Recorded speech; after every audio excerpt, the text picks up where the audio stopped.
Welcome to another video from DIY Daily. Just got a short video today showing you how to reset the service light on this 2017 Renault Kadjar. Now this one's the model with this style key on it, and all we're going to use is the up and down arrows here and the OK button today.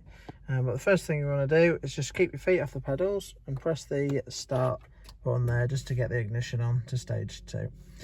Now once on stage 2, if you use the arrows to scroll through the menu, and you want to scroll down to where it says service intervals. Once on service intervals, press and hold the OK button.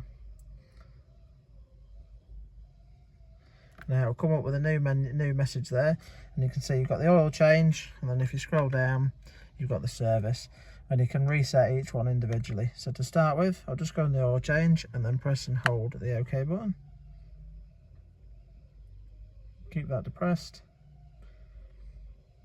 It starts flashing, and then it resets to 18,000 there.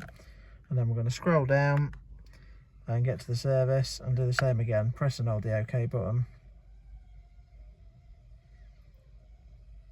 Eventually that'll start flashing, keep it depressed, and that'll go to the new mileage there. And once that's done, you can just simply turn the ignition off just to exit the menu. Hope the video helped. If it did, give it a quick thumbs up and subscribe to the channel. Thanks for watching, and we'll see you next time.